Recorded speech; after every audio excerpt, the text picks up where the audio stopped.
Hi friends, good morning. Very very good morning to all of you guys. आप सभी लोग कैसे हैं? जल्दी से एक बार कमेंट करके बताएंगे कैसे हैं आप सभी लोग। आई होप सो कि आप लोग अच्छे होंगे।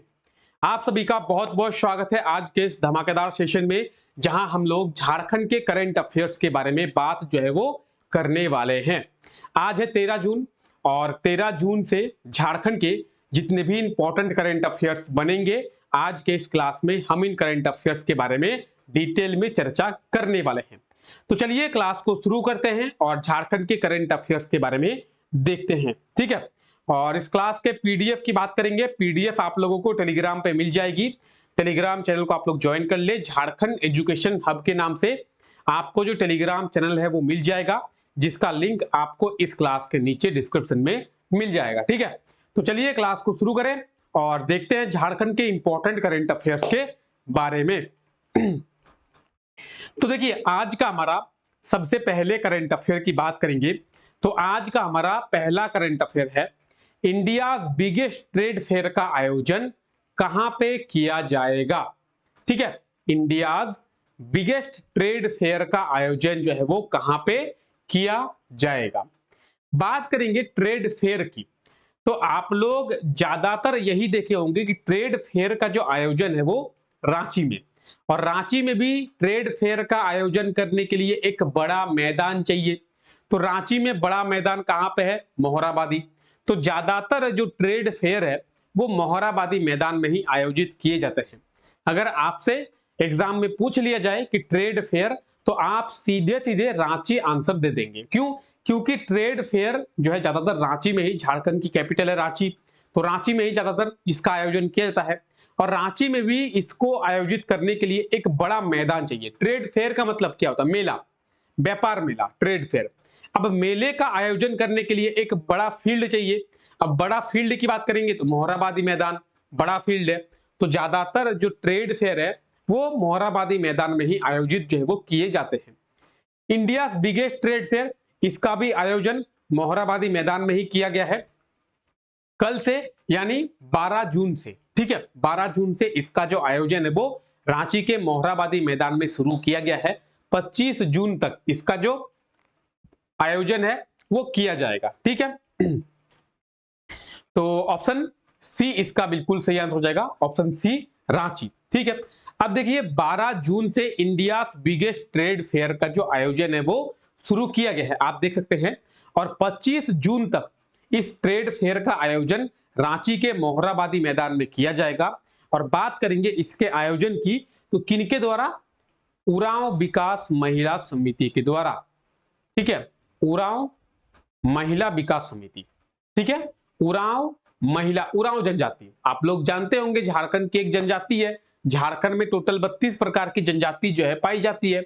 उन 32 में से एक जनजाति उरांव जनजाति भी है।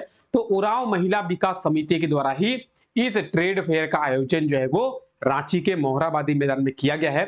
इसका आयोजन 12 जून से लेकर 25 जून तक किया जाएगा, ठीक है। तो इंडिया बिगेस्ट ट्रेड फेयर का आयोजन 12 जून से लेकर 25 जून तक रांची के मोहराबादी मैदान में, ठीक है। चलिए आगे बढ़े, यहां तक क्लियर है आप सभी को? चलिए आगे बढ़ते हैं, क्लास को आगे बढ़ाते हैं। हाल ही में Bihar state credit and investment corporation limited, इसके द्वारा झारखंड के कितने इंडस्ट्रीज को नीलामी किया जाएगा? झारखंड के कितने इंडस्ट्रीज की नीलामी जो है वो Bihar state credit and investment corporation limited के द्वारा किया जाएगा। अब नीलामी क्यों किया जाएगा? Bihar state credit and investment corporation के द्वारा क्यों किया जा रहा है, झारखंड के द्वारा क्यों नहीं किया जा रहा है? तो इन सब चीजों के बारे में हम लोग अभी चर्चा करने वाले हैं। सबसे पहले बात करेंगे कितने इंडस्ट्रीज की, तो 4 इंडस्ट्रीज, ठीक है, 4, ठीक है, 4 इंडस्ट्रीज। अब Bihar state credit and investment corporation limited के द्वारा क्यों? आप लोग एक बार क्वेश्चन को पढ़ ले, तभी आपको समझ में आएगा अच्छे से, ठीक है। चलिए मैं साइड में हट जाता हूं, आप लोग क्वेश्चन को अच्छे से पढ़े थे। चलिए आइए अब बात करते हैं Bihar state credit and investment corporation limited. आप लोग जानते हैं, क्या जानते हैं आप लोग? तो झारखंड का जो फॉर्मेशन है वो 15 नवंबर 2000 में किया गया, ठीक है, किया गया। उसके पहले झारखंड बिहार ही था, यानी झारखंड को पहले बिहार के नाम से ही जाना जाता था। झारखंड में जो भी इंडस्ट्रीज 15 नवंबर 2000 के पहले डेवलप हुई है, वो बिहार सरकार के द्वारा ही डेवलप किया गया होगा। और अगर एमओयू किसी कंपनी और बिहार सरकार के बीच में ही हुआ होगा, या फिर अगर कोई कंपनी लोन लेना चाहेगी तो वो बिहार सरकार की मदद से ही लोन जो है वो ली होगी। कब? झारखंड निर्माण के पहले। मानते हैं कि झारखंड निर्माण के पहले कोई इंडस्ट्री अगर डेवलप हो रही है, कोई इंडस्ट्री का निर्माण किया जा रहा है, तो वो इंडस्ट्रीज बिहार सरकार के साथ जुड़ी रहेगी। ठीक है, बिहार सरकार से जुड़ने के बाद झारखंड का निर्माण कर दिया गया, तो वो इंडस्ट्रीज जो बिहार सरकार की मदद से झारखंड में लगाया गया था, उस इंडस्ट्रीज को अब हो गया वो झारखंड में। ठीक है, अब वो झारखंड में हो गया, लेकिन अगर उन्होंने कोई लोन लिया था, बिहार सरकार के साथ कोई एमओयू किया था, तो वो अब भी बिहार सरकार के साथ ही होगा। हाँ, होगा। तो क्या हुआ था, ये जो 4 इंडस्ट्री है, 4 कंपनी है, इन 4 कंपनियों ने बिहार सरकार से लोन लिया था इंडस्ट्री को डेवलप करने के लिए, इंडस्ट्रीज को लगाने के लिए। ठीक है, अब कंपनी या फिर प्लांट का, हम लोग प्लांट को लगाने के लिए बिहार सरकार ने इन चारों कंपनी की मदद की थी और इन चारों कंपनी को लोन जो है वो दिया था। कौन से 4 कंपनी है आगे हम लोग जानेंगे। इन 4 कंपनी को लोन दिया था और ये जो 4 कंपनी है अब लोन को जो है चुका नहीं पा रही है। ठीक है, लोन जब चुका नहीं पा रही है तो बिहार सरकार के द्वारा लगातार इनको जो है नोटिस दिया गया कि आप जो है लोन को चुका दीजिए। लेकिन लोन जब नहीं चुका पा रही है तो बिहार सरकार अब कह रही है कि हम जो है अब इस कंपनी का, ये जो 4 कंपनी है, इनकी नीलामी करेंगे और इनकी नीलामी करने के बाद हमारा जो लोन का अमाउंट बचा हुआ है, मान लेते हैं कि हमने इसको 100 करोड़ लोन दिए थे, लेकिन 100 करोड़ में से अभी जो हमारा लोन अमाउंट है वो 40 करोड़ ही बचा हुआ है, तो हम इन कंपनियों को नीलाम करके 40 करोड़ की जो अमाउंट है उसको वसूलेंगे। ठीक है, तो इन कंपनियों को नीलाम करके बिहार सरकार अपनी लोन की जो अमाउंट है उसको वसूलेगी। ठीक है, ऑप्शन बी इसका बिल्कुल सही आंसर हो जाएगा, 4 कंपनी। अब ये 4 कंपनी कौन कौन से, देखिए, mineral associate industry Godda, Godda में है। ठीक है, Narsingh cement company private limited, Rishi cement company private limited जो है वो रामगढ़ में है, और निरंजन टेक्सटाइल जसीडी, जसीडी यानी देवघर जिले में है। तो ये वो 4 कंपनी है जिनको बिहार सरकार के द्वारा नीलाम किया जाएगा, और नीलाम जो है वो Bihar state credit and investment corporation limited के द्वारा किया जाएगा। ठीक है, ये बिहार सरकार के अंडरटेकिंग है। बात करेंगे इसके स्थापना की 30 जनवरी 1975 को। ठीक है, 30 जनवरी 1975 को इसकी जो स्थापना है वो किया गया था। किसका? तो आप ये देख सकते हैं, Bihar state credit and investment corporation limited की। ठीक है, तो इस चीज को आप लोग अच्छे से देख ले। आइए आगे बात करते हैं।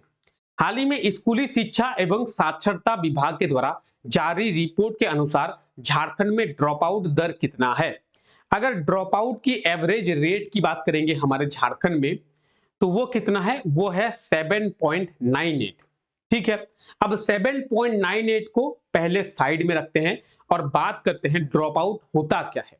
ड्रॉप आउट का मतलब ये है कि स्टूडेंट्स जो है वो स्कूल जा रहे थे और स्कूल में पढ़ाई कर रहे थे, लेकिन क्या हुआ, 10th दिए, 10th पास होने के बाद वो अपना काम करने लगे। 10th पास होने के बाद उन्होंने इंटर में यानी 11th में एडमिशन ही नहीं किया।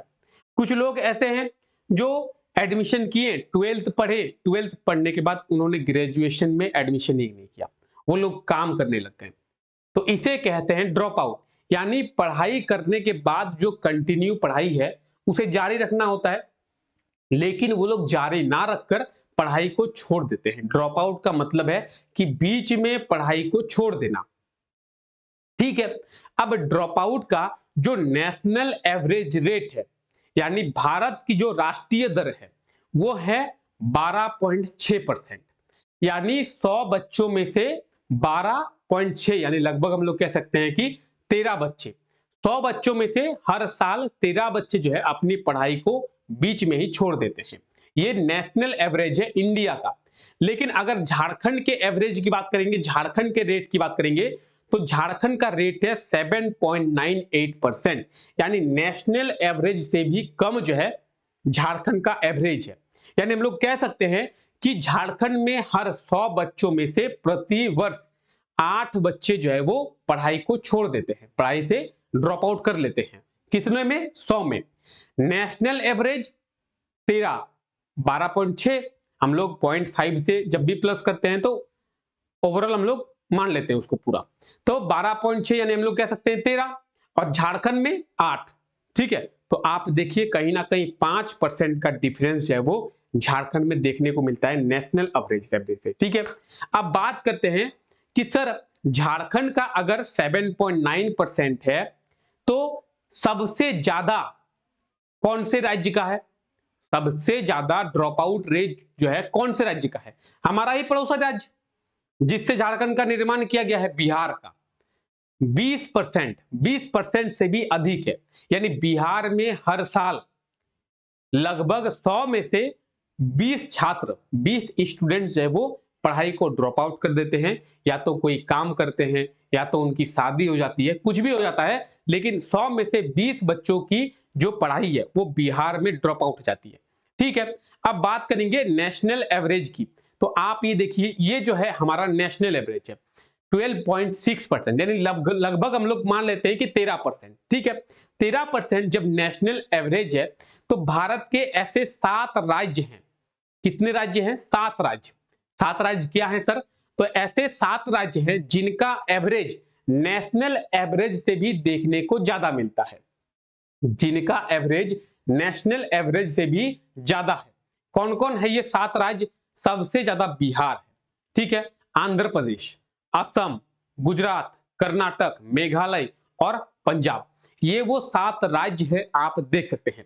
और इन 7 राज्यों की बात करेंगे तो नेशनल एवरेज जो है ड्रॉप आउट का, उससे भी ज्यादा इनका एवरेज है। झारखंड की बात करेंगे तो झारखंड का मैंने आपको भी बताया कि 7.98% है, यानी नेशनल एवरेज से हम लोग मान के चलते हैं कि 5% कम है हमारे झारखंड का। वहीं बिहार की बात करेंगे तो 20.46%, 20.46% जो है बिहार का ड्रॉप आउट रेट है, यानी नेशनल एवरेज से भी लगभग 7-8 ज्यादा। अगर हम लोग 13 जो है 13 को नेशनल एवरेज मान के चले तो लगभग 7% ज्यादा। ठीक है, लगभग 7% जो है वो ज्यादा है बिहार का। ठीक है, तो आप ये देख सकते हैं जो ड्रॉप आउट रेट है वो सबके बारे में दिया हुआ है, बिहार का भी दिया हुआ है। ठीक है, बाकी जो भी आंध्र प्रदेश का दिया हुआ है, सभी चीजों का दिया हुआ है। बिहार की बात करेंगे, आप यहाँ पे देख सकते हैं 20.46%। बात करेंगे गुजरात की 17.85%, आसाम की 20.3%। ठीक है, बात करेंगे आंध्र प्रदेश की तो 16.7%, पंजाब की बात करेंगे 17.2%, मेघालय 21.7%। ठीक है, और कर्नाटक की बात करेंगे 14.6%। तो ये जो है रेट है, आप देख सकते हैं। सबसे बड़ी बात तो ये है कि आज के टाइम पे भी जहां पे एजुकेशन इतना इंपॉर्टेंट हो गया है, आज के टाइम पे भी जो बच्चे हैं वो ड्रॉप आउट कर रहे हैं।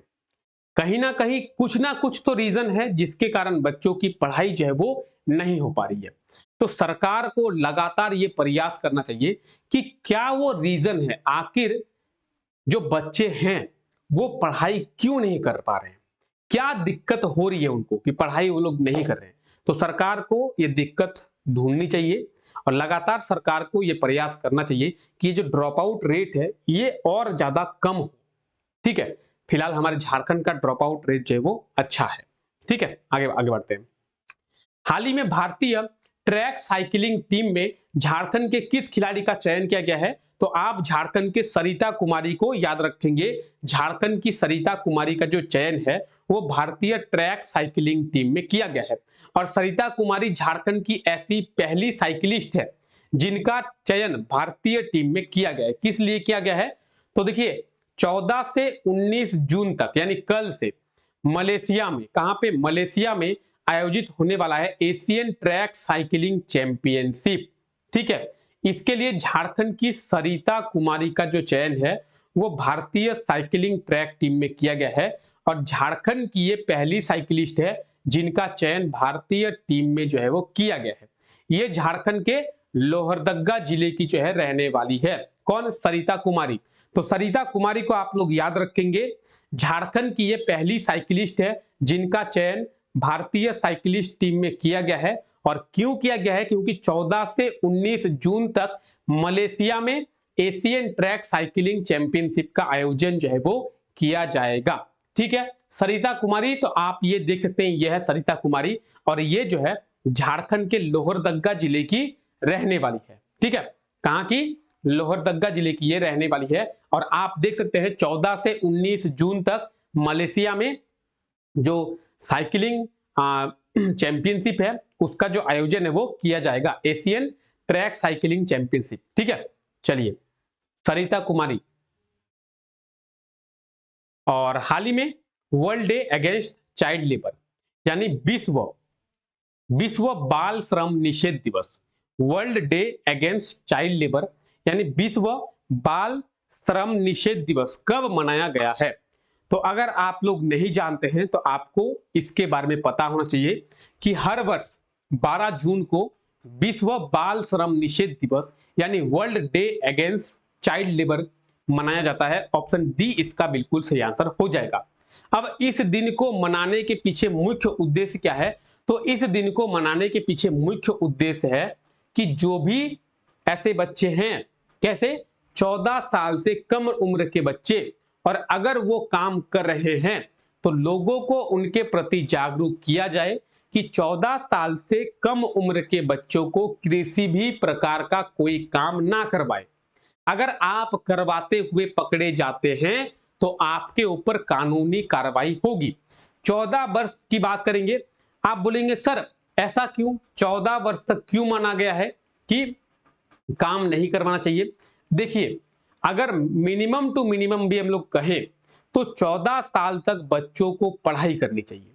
14 साल के उम्र में वो लोग लगभग 10th पास कर लेंगे। अगर सरकारी स्कूल में पढ़ रहे हैं या फिर किसी भी तरीके से पढ़ रहे हैं तो 14-15 साल के उम्र तक जो 10th है वो पास कर जाते हैं। इसीलिए ऐसा कहा गया है कि 14 साल के बच्चों को काम जो है नहीं करवाना चाहिए। और उस टाइम के पीरियड में ना ही उनका माइंड इतना डेवलप हो पाता है कि वो काम करे, ना ही उनकी बॉडी उतनी डेवलप हो पाती है कि वो काम करे। उनका शरीर भी तो ऐसा नहीं होता है ना काम करने के लायक। एक काम करने के लिए शरीर भी तो चाहिए ना। तो 14 साल के उम्र के बच्चों का क्या ही शरीर होगा कि वो काम कर पाए।